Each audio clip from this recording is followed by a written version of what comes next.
All right, welcome to Acquisitions Anonymous. I am one of your co-hosts, Michael Girdley.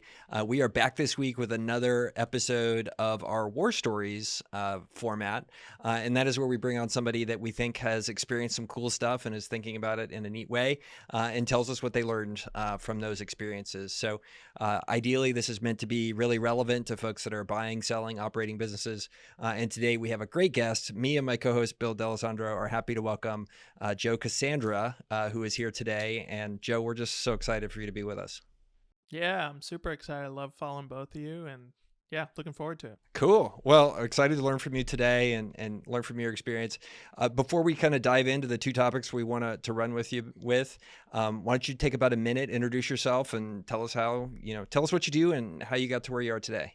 Yeah, so I grew up, I wanted to be an accountant, and that's what I always wanted to do since seventh grade. All the kids thought I was weird, and I got through college, realized pretty much day one at my first accounting job, it wasn't for me, and spent the next few years trying to figure out what I wanted to do. And after failing at a few small things, I realized, hey, marketing is what I really love doing. And so I started picking up some clients in the marketing arena, and then 2016 quit my job, went full time in that, and then from there, I guess fast forwarding, it went really well.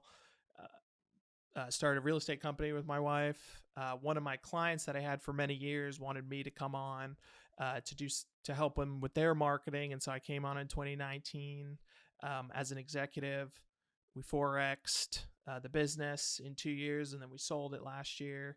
And then last year, my wife and I bought a business on a whim, which is what we're going to dive into a little bit today. And so we're involved in 4 different businesses, got 4 kids, married in Georgia. So it's pretty busy in our house. That's awesome. That's awesome. Well, cool. Well, so yeah, this goes to the two topics we want to talk to you about today. Number one, going through the story of buying a business on a whim and how that's turned out and what you've learned from that. And then number two, which we're going to dig into later, you're starting to become a HoldCo, and we want to dig into your thinking about that and your vision for where you're going. But let's start with this first topic of the business you bought on a whim. And if it's okay, I want to read the tweet that inspired me to reach out to you. This is basically the story. And you wrote, "How we bought a business in 2021. A favorite account of mine, Real Estate Trent," so it's at Real Estate Trent on Twitter, posted about there are still deals on LoopNet. You got on LoopNet 5 minutes later. You found an amazing deal. You called the seller and you bought it 40 days later. And since then, you've dealt with a bunch of stuff. So, walk us through each of those steps. So you're set in life at this point. You've to some extent stole your business. You're looking for your next thing, and then you see this tweet from Real Estate Trent. So what happens? What happens at that point, and how does the story start? Yeah, so in 2020, my wife and I were doing a lot of real estate stuff and went really well. And in 2021, if you're listening and at this point, the market was still going up really hot in 2021, still going up in 2022. And so we couldn't find any real estate opportunities. And so I get itchy wanting to get involved and get my hands dirty. And so when I saw the strip mall guy post that, I went on LoopNet. I'd been on LoopNet before, but I didn't know, hey, you could buy businesses on it. That was just like a little tab there. If you go to loopnet.com, there's a little tab there, and it aggregates for biz, buy, sell, but I'd never been on there either. And just started browsing and saw that there was a business that my wife and I go to. We shop in because it's a children's retail store. And so we've been to it many times. It's literally right down the street from us. It was selling at a crazy cheap valuation. And so kind of on a whim, I call the seller, get her to agree to an LOI, and then tell my wife, hey, are you interested in doing this? And then, yeah, just within 40 days, we were figuring out how to do due diligence or anything. There were no lawyers involved. So it was really, I was trying to figure stuff out on the fly, how to do due diligence on this Yeah. business. And so it's a brick and mortar Yeah. store. So how did you know? So. How did you know when you saw the business on LoopNet? How did you know it was? You said it was ridiculously priced in your favor. How did you know that? What was your analysis when you first saw the business? So in real estate, you can like look at comps based off of other homes that are for sale. I kind of did the same thing when I was looking at this business. What I did was I went and looked at what other businesses in the state or even out of state, what are they selling at in terms of valuations and stuff like that. And I mean, a lot of them they're selling at 1x revenue, or they're selling at 3x EBITDA or something like that. And I'm not allowed to disclose the price what I bought it for, but basically we were buying it for 0.75 of EBITDA pre-COVID. And so what happened with her business, and this is what I tell people right now, a lot of small business owners are burnt out from COVID, and that's what kind of we ran into, and they just want to sell their business really quick. And so that's how I kind of came to that. I was able to look at pre-COVID numbers after I talked with her, and then realized that once we kind of get over that COVID hump, that this was going to get back to good numbers. So you gambled on the fact that the business was going to come out of COVID, essentially. You had belief that retail was coming back. Yeah, based off of studying the retail trends. I mean, this is mid 2021. This isn't 2020. So 2020, yeah, it's a little bit more. I felt more would be more of a gamble, but this is 2021. Things are opening up. I'm in a very red state, so I see all the foot traffic that goes on around us, and people were still out there buying. People were still going into stores and stuff, and that was I was taking that and also looking at what the economy in general was doing, what kind of stats they were seeing in the retail sales. And I mean, 2021 for in-store retail sales was really strong, while some e-commerce people, they struggled a little bit more compared to 2020. And so that was kind of where I saw the opportunity for sure. Yeah, I mean, I think being an e-commerce guy, right, 2020 was bonkers for e-com, like rocket ship, right? Nobody bought a thing in stores or ever left their house. And then you started lapping in 2021 some extremely robust comps, right? And so I saw, if talking to e-commerce people, a lot of flatness kind of year over year, 2020, 2021, which was still great because we were still up huge from versus 2019. But the retail just exploded back in 21. Mm-hmm. Yeah. And we saw the same thing, right when we opened shop August 1st. Sales were coming in, and I mean they were pretty strong all through November, essentially. I mean, some of the months were the business is 7 years old, and we were having record months compared to the last 7 years that they'd had. Like November was a record November compared to all the 6 Novembers before that. October was a record October for all the Octobers before that. And that's part of the economy coming back, part of some of the stuff that we did once we kind of took over. And so we're seeing strong sales. We're still seeing, I mean, we're recording this March 15, 2022. We're having a super strong March right now.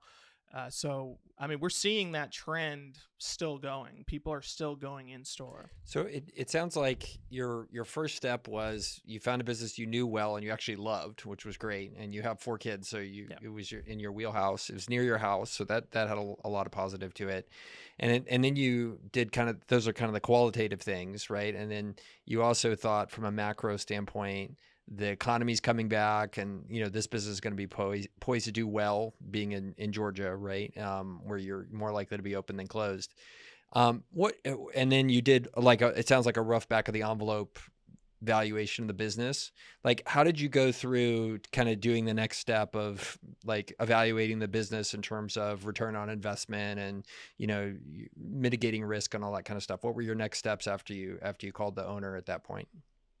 So after we called her and we got her to agree, went and met her for lunch. She walked us around the retail store a little bit, explained kind of what was going on. And then she sent over the numbers for the financials pretty quickly. And as an accounting background, I was able to read them pretty easily. I can do that myself. And from there, I mean, because she wanted a quick close, and that's why we're getting it also at a great valuation, because we were coming with cash. We weren't trying to get an SBA loan or anything like that. We were coming with cash that we had gotten basically from all of our properties that we bought in 2020, and we got money back from. We were then able to push that back into the business. And so from there, it was, I mean, we only had, like I say in the tweet, we only had 40 days of due diligence. So we were looking at the financials. We're also looking at what's in inventory, and then what do we need to buy going forward. But I mean, I knew based off of when we bought it that we were going to get our money back from purchase within a year, 2 years tops. So I mean, that's that's one of those investments where there's like lower risk but much higher returns in the end, and those are the kind of investments that I like. I'm not looking to go super high risk in any which way, especially when just starting out in the physical space. So very much an asymmetric bet, right? Like your downside was very capped, but your upside was pretty high. Yeah. So exactly. you mentioned you bought the business for 3/4 times EBITDA. So in theory, if everything goes super well, excluding kind of inventory costs and stuff like that, you could have gotten your entire investment back in 9 months, a year. Like it's, I mean, you kind of spread it out a little bit, but yeah, that if 3/4 of earnings is 3/4 of a year to like pay yourself back for your investment there. So is that kind of your analysis? You're like, okay, well, this is so cheap and there's not a lot of downside risk. Like I don't even need to build a financial model, or did you go and build a financial model? No, I didn't build any financial models. I knew, technically, yes, I could get money back in 9 months, but I knew, number one, we were going to make mistakes. So we were going to buy bad inventory. We're going to make bad advertising investments. I don't know, all the unknowns that you don't know about. I mean, I built those in basically. And so I figured, hey, even if we don't get our money back for one extra year, we're still going to do fine because we have there's so much potential with the brand and with the opportunity just in this specific children's space. There's so much opportunity that even though we know we're going to make mistakes the first 12 months, it's all going to pan out in the end as we make those investments over the next 5 years. Yeah. And so then did you have to pay EBITDA 0.75 times EBITDA for the business plus the value of the inventory, or did she just throw that in for free? No, it was all in there. She did have inventory pretty low because she's been trying to get out of the business. And so she's obviously not investing in the business. And so her business sales were pretty much going like this from 2017, 2018, 2019, 2020. And so I knew what was going on was she's not investing in inventory. So in retail, if you don't have a full store, you're making less sales essentially. And that's what she was doing. She was pretty much running like a skeleton crew store of the bare bones of the inventory that she could put on there. I knew if we can go in there, double the inventory, get online sales, because there's no online store at the time, there's zero, and then make strategic advertising and partnerships, I knew we could easily then pump that right up. And I mean, we're 8 months in, and that's already proven correct in every way. So I gotta imagine for a retail store, like, I mean, if you paid less than 1 times EBITDA and inventory was included, I mean, you practically got the business for the value of the inventory, almost, I would think. So was the value here mostly? It's funny, like I said, e-com guy, not physical retail guy, but the value here mostly is like the lease and the sign, pretty much, right? And then you go, I've got a lease, I got a location and a sign, and if I fill the shelves, then I'll sell more just based on the people that come in. And then if I drive more traffic, I can sell even more than that. I mean, is it the basic calculus here? Yeah, so that's a good point, Bill. So where we live in a very fast-growing town. So 15 years ago, this town was empty, essentially. And now they're building about 5 different neighborhoods with all houses that are 600 grand and up. I mean, that's all builders can build right now anyway. And so they're building all of that within a mile and a half radius from here.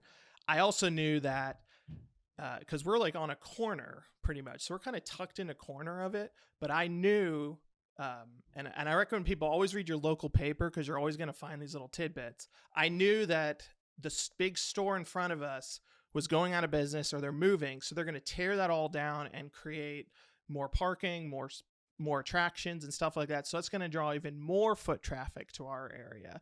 So those were all macro local economic things that I knew was coming in. So yes, there was a bet on the location as well, for sure.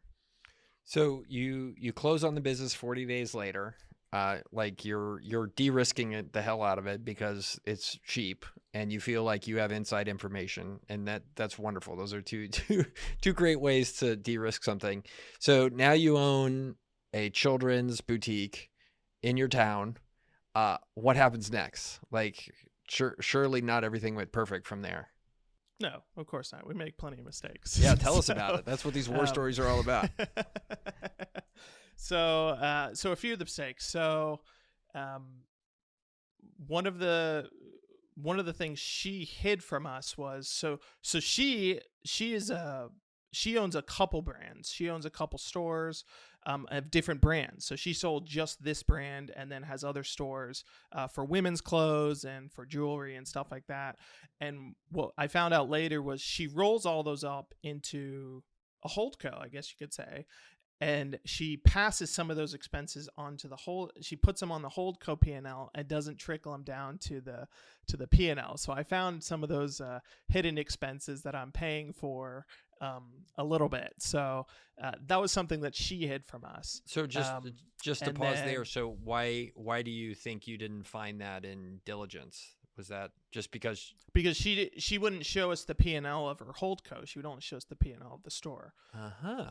So what kind of expenses was she rolling sense. up? Like she had consolidated utility bills or shipping contracts, or? Yeah, utility bills. Some of the taxes, like on inventory, are rolled up in there. Some of the inventory, like I put them under cost of goods sold, like the bags that you'd put items into and stuff like that. Some of those she would buy in bulk for all of her brands, and so she would put them all on just one P&L. And so those are all. That was one mistake, obviously. Another one we made was, and this is, I went into this knowing that I was going to make these mistakes, and so I was going to make mistakes that cost money, and so we decided, okay, let's try every advertising avenue we can at once and see what sticks. And so, because I'm an online marketer person, so physical marketing is a whole different ballgame. And so I'm trying school sponsorships, sponsoring the theater, newspaper ads, every which one you can think. I'm just throwing it all at the wall to see what sticks. And what you find is that the ROI on a lot of those can be pretty much zero at some point. And so we figured that out pretty quickly. And then what I also found with advertising online, and this is what I always tell people, make sure if you're going to advertise online that you have a specific call to action so you can track what you're doing. So if it's very vague, the call to action, or you're not able to track the metrics, you could just be throwing money at Facebook and not know if you're getting any of it back. And so we made some of those mistakes as well. And then right when we opened the store, pretty much every employee comes to us and says, she's been underpaying us for years. We demand a raise or we're leaving. And so we had to raise all the pay. But we have a great staff. I love our staff. It was a lot. It was let's see. So some of them were making 11 an hour. And so I had to bump them to 15. And then the manager, who we love, she's an amazing manager. She was making 15 and now she's making 23. So those are big bumps for them, but I've seen it pay off because they're much more loyal. They're much more enjoy being there. A part of a boutique experience is you need employees that are willing to work with customers. It's not Walmart where people are just walking around aimlessly. They want that experience with the workers. And so it's paid off for us. So even though our payroll's decently higher, I would say 10-20% higher than what she used to pay the seller, we're seeing the sales come in and help with that a little bit. What and maybe this is a dumb question, but I remember when I was like a teenager, I would go to the Gap and all the salespeople would argue about like who got credit for my sale. They'd like walk me up to the register and do this. Like, have there been any things where you've done that with the staff where it's like, okay, well, like we're going to do this type of bonus deal if you reach this amount of sales for the day, or any sort of individual kind of alignment of interest there rather than just you raising their salaries? Yeah. So there's a couple things we do right now that we immediately implemented. So number one, if we hit our goal for the month in revenue, everyone gets a bonus in their next paycheck, and we've done that 4 times, I believe, since we've bought the store. One of our biggest attractions is we do events, and so when we have an event coming up next week, and so they'll get a special bonus on top of that just for working it, because it's a very stressful day for them, and so they get a bonus on top of that. I also added PTO days. So if someone's a full-time worker, they can get 2 weeks paid off, and then on top of that, every year that you've worked there, you get an extra day as well. So we have some of our girls, they've worked there for 3 years. They've never had any paid time off or anything. And now suddenly we come in and now they have 2 or 3 days paid off. Our manager has almost 3 weeks of paid vacation or paid time off. And so those are little things to kind of keep people knowing that we care about them and that we're looking out for them, because they didn't really come from that experience before, but then also to help retain them a little bit, because if we can keep, say, like our manager around much longer than what she was originally planning to, that makes it easier for us to work on the business instead of having to go in and be involved in the business much more in the day-to-day. Yeah, dig it. So, and you don't disclose this if you don't want to, but could you just give us an idea of the order of the magnitude of like the business, revenue, profitability, investment, all that kind of stuff? I assume you didn't buy the real estate. Like, what order of magnitude kind of numbers are we talking here? Is it $1 million a year grossing business? Is it 200,000 a year? Like, how big is all kind of what's going on with this particular boutique? So this year we'll do just in store. We'll probably do about 600,000, and the margins on it are usually between 15% to 17% or so, depending on how much inventory goes up, because inventory fluctuates all the time, depending on how much it costs us and whatnot. And you're talking net there, so or you're talking gross margins on the items? I'm sure the gross margins on the higher got to be a lot higher. Yeah, gross margins. If you're just counting inventory, I like to include bags in there and stuff like that, because that's involved in every sale. But if we're just looking at inventory, so when we buy a piece, what we try and do is get at least 58% margin on it. That's like the hope. Usually at some of our gift items, you're going to get a lot higher. Jewelry is going to be a lot higher than that. But a piece of clothing, which is the best sellers, we try and get that 58 to 60%. And just this year, we've had to raise prices, obviously, because of inflation and stuff's higher, and we haven't seen any pushback on it. But obviously, once you start discounting stuff, that's when you start dipping below that. And that's one of the reasons why her gross margins when we bought it were much lower, because she wasn't changing prices. She's had some of the prices have been the same for 3 years or something, even though costs have been going up.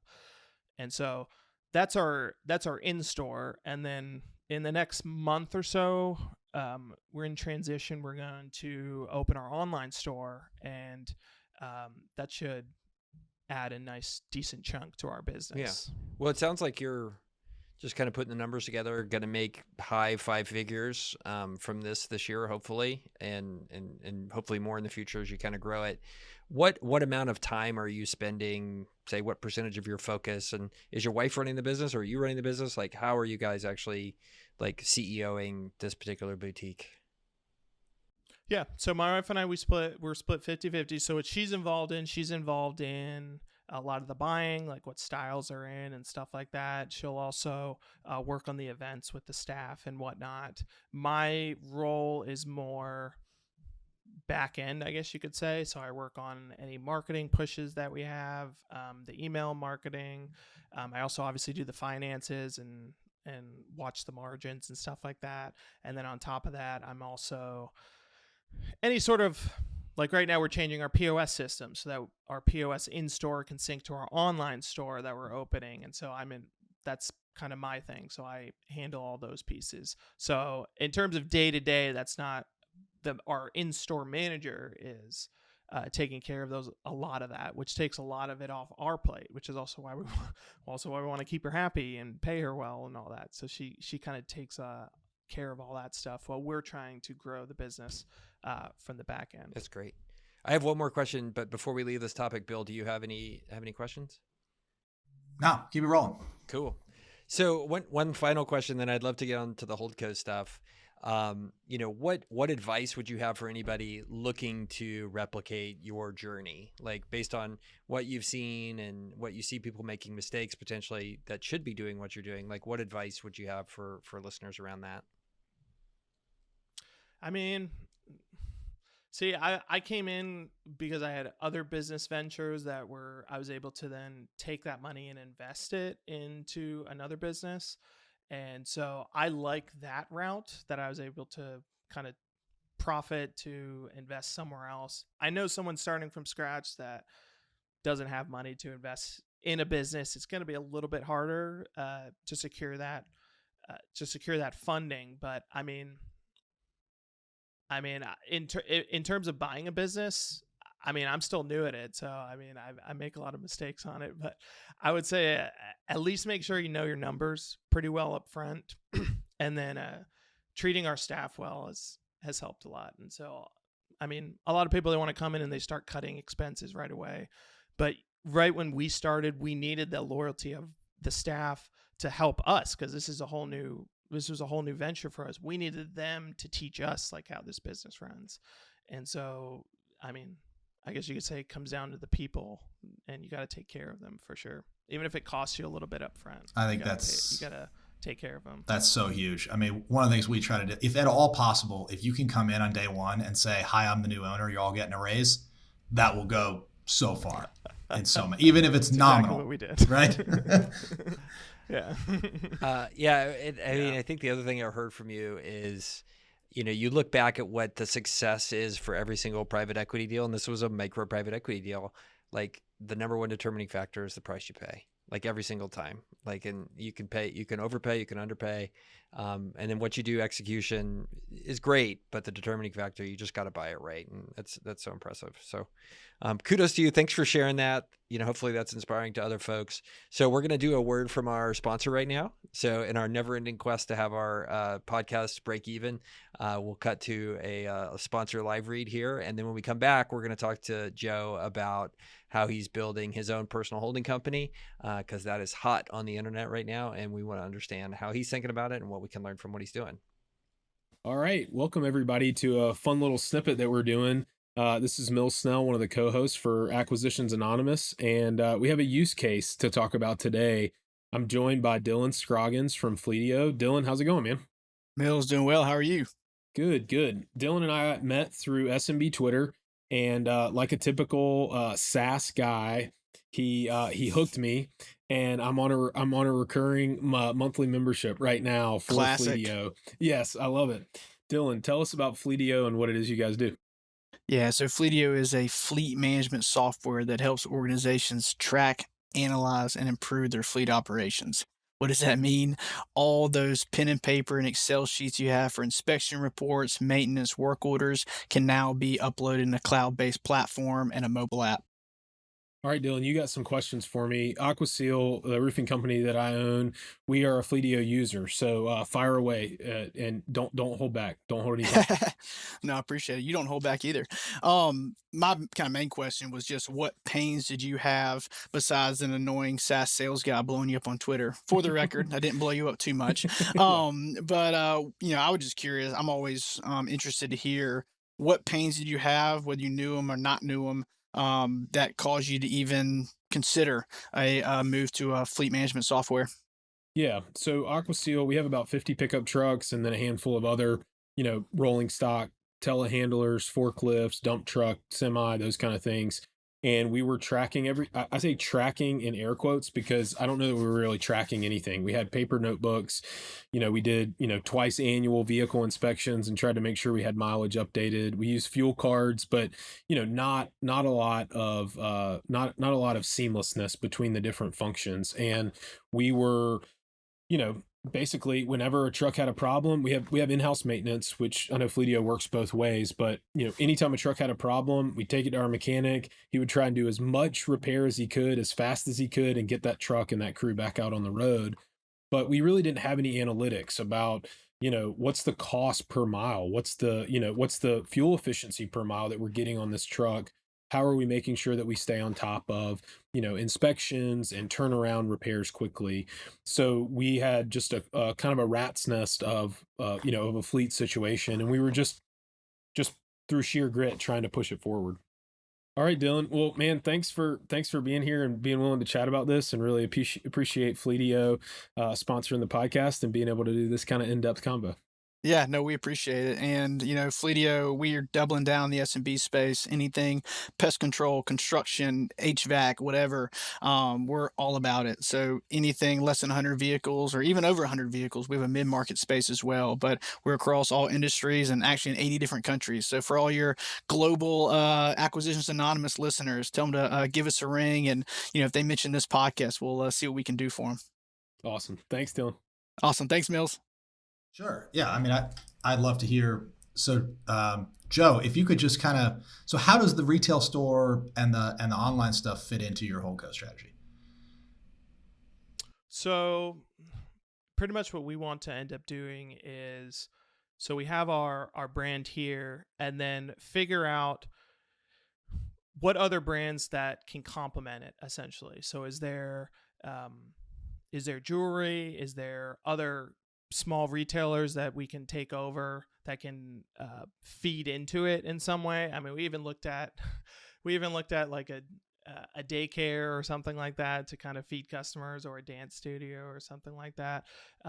But the main thing is, so in a boutique, a lot of vendors that you buy clothes from, they're really small. They're not huge vendors. A lot of them are hand to mouth. And so if at some point we can acquire them so that we're then essentially, I guess, a manufacturer of our clothing, essentially, then we're going to drastically see our margins go way up, which is then able to expand. Our goal is to at some point expand physically, and that was the goal this year, until a lot of, I don't know, kind of worried about a recession a little bit. So that's why we kind of pivoted to more going online first. It's a little bit less risky to kind of do that as we kind of wait and see how the economy is going to shake out. But yeah, so it's acquiring some of those smaller brands that we can then have higher margins on, and then expand physically into different places. So straight up vertical integration, a classic. Vertical, yeah. It's much easier that way. So. And so how does this fit into, you mentioned you're involved in 4 businesses now. Could you paint the picture of how those all fit together, or maybe they don't, and how you spend your time across those? Well, I mean, we have our real estate company. It's mostly, it's all single family homes. Eventually we want to graduate into commercial. So if at some point we're able to buy the real estate and a retailer at the same time, I mean, we definitely open to that. There's not too many. I mean, you won't find very many of those opportunities anywhere, but hopefully at some point we'll able to buy the real estate that we're in. Right after we closed on this business, I asked the property manager, "How do I buy this whole building?" But he said it wasn't for sale. I mean, it's a lot of stores in it, but you know what I love about you, Joe? I'd love to own the underlying. You are fearless. You are fearless. It's freaking awesome. You're just like the guy that walks into the bar and you're just like, I'm gonna talk to every girl here or whatever. It's just so cool. Just go. It's so neat. Meanwhile, I'm in the corner I'm really scared to talk to anyone. Anyway, continue. No, I'm actually pretty. I like to take calculated bets, is what I say. I'm not a huge. I don't think I take a lot of huge risks, I wouldn't say. So all of the real estate we've bought is all, I got it at a big discount. I mean, that's just, and that's because I marketed for it off market, and that's how I am. I gotta find those good deals. Yeah, so. dig it. Well, it's one of the things people really get wrong about entrepreneurship. Like, they think entrepreneurship is these big, like, if this doesn't work out, I'm going to be homeless kind of bets. And reality is, like, there are lots of folks like you who are taking very small, asymmetric, calculated risks repeatedly. And sometimes they don't work out. But when they do, like, you're going to be in the situation you are right now, where you're going to be getting 100+% IRR for the next years, based on 1 year's investment and some sweat equity. And it can really pay off. You just got to do some work and hustle to find the deals. So, Bill, you're about to say something. Yeah. Well, yeah. So I'm interested in sort of the expanding empire of Joe. So there's retail store, and then there's a single family real estate company. What are the other two? And then I have my marketing company, which I've had for 7 years. And then the company that we sold. So when I came aboard, I was an executive in it, and I have profit sharing that I get from it every single month. And we publish all in the financial space. We've created software, and now we've rolled up into, since we were acquired, now we're being rolled up into a large HoldCo of publishing and software companies. And so that's where all my time is divested. So interesting. So how do you consolidate? You basically got 4 income streams here. Are they all just owned? Are they kind of peers where they're just all owned by you directly? Or do you have a HoldCo so you can move capital between them? I think people are probably interested in structuring. Yeah. So my wife and I, we own the real estate and the retail business 50-50. I own the marketing company, and then I'm a partner in the business that was acquired. So that would be outside of any HoldCo, because I just get profit sharing from it. But then the others are structured independently. I wouldn't say that I pass money between them very much, unless like one gets a windfall, like I said, with real estate, and then I pass it into investing in another business. But in terms of day-to-day operations, there's not a lot of intermingling of that. Okay. And any shared services or shared employees or overhead, any of that? I'll have VAs kind of do work for all of them. So I'll have a couple VAs that I work with.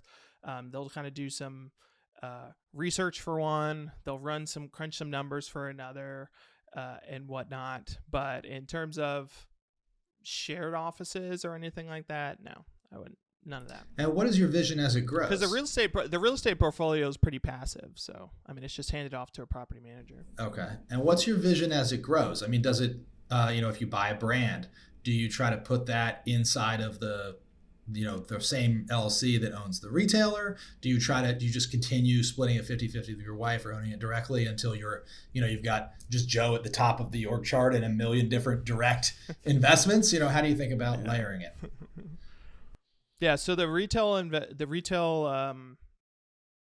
business is set up to be a HoldCo, so it's not directly the retail business that we bought is just a DBA of it. Essentially, it's just underneath it, so that we can then add more brands on top of it once we put it in. So it would all roll up to what the business my wife and I own. So that's the end goal, is to all roll up under that one LLC.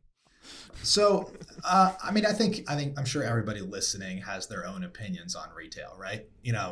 The future of the internet, the future of not the, the epic tug of war between the internet and bricks and mortar retail. So I think that's a rather kind of tired topic. And rather than digging into that, I wonder if it's more interesting to just ask, what is it like to own a retailer? A business where if you are not open, if there's not someone there to literally ring the register, you are not making money, right? Someone calls out sick, you're behind the register. A hurricane comes and, a tree falls in front of your store, like all that stuff. What's it like to actually own a retail store?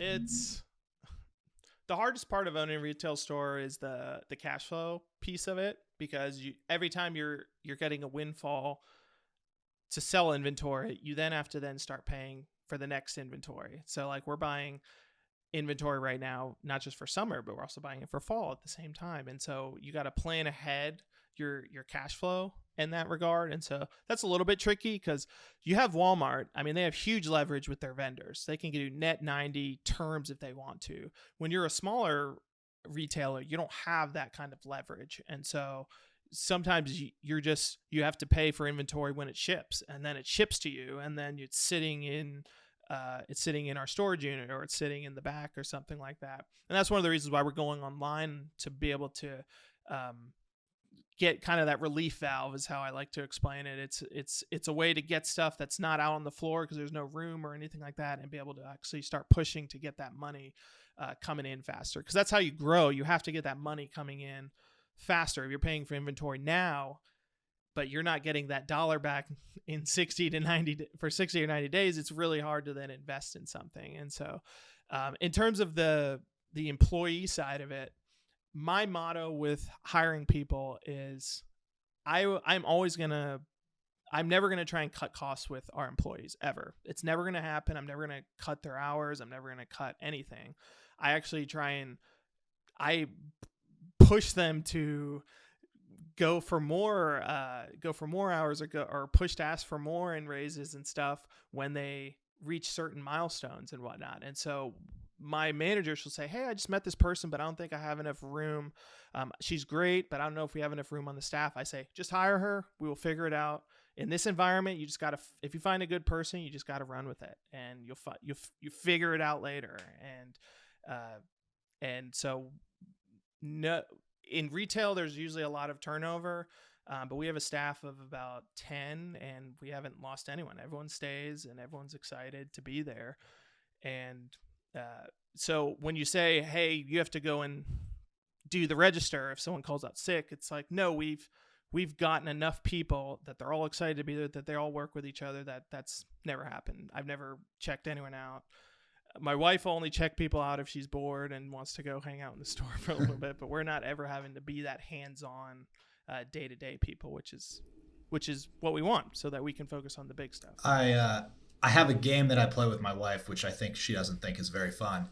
But every time we are in a, like independent mom and pop owned retail store, I try to guess how many dollars in inventory they have sitting on the shelf. I just look around and I'm like, oh my God, the working capital in this room right now.